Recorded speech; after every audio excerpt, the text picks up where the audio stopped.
আছে না ফকল্যান্ড মানে ভাড়াই না মানে মানুষরা দেয় ফকল্যান্ড আইন না মানে মানুষরা দেয়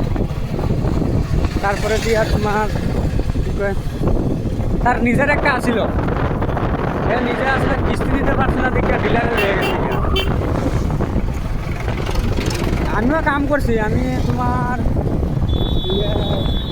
বহুদিন কাম করছি ম্যাক্সিমাম 7-8 বছর মানে কাম করছি তখন আমিও পুরা শিখিয়া গেছি চালানি তারপরে দিয়ে কিসে মানে মাঝখানে মানে ওই ভেজাল লাগানে আমি তার সাইডে বেলেগ জায়গায় গেছিলাম নাগাল্যান্ডে গেছিলাম তখন নাগাল্যান্ডের কোম্পানি একটা আছে বহুত বড় রাস্তার কাম করে ব্রিজের কাম করে তারপরে দিয়া ওইখানে গেছি অত দূর থাকিয়া পয়সা কম দিলে তো হইব না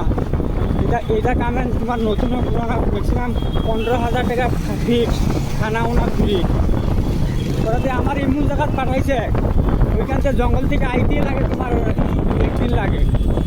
এক রাত একদিন লাগে 2 দিনে লাগে ঢুকে গেলে ওটা আমি বলছি না এটা তো ধর্ম আমার পোষাইতো না যদি তোমার 19,000 বা 20,000 দেও তাহলে আমি থাকবো নাহলে আমি থাকতাম না ওটা ঠিক আছে আর হেরাই মানে তোমার হ্যান্ডিম্যান দিয়া কয়দিন মানে 1 মাস 6 মাস মানে চালাই শিখাইয়া তারা মানে হেরারে দিয়া কাম চলাই দিতে পারে হেরারে দিয়ে যখন কাম চলাই দিতে তো ড্রাইভারের দরকার নাই না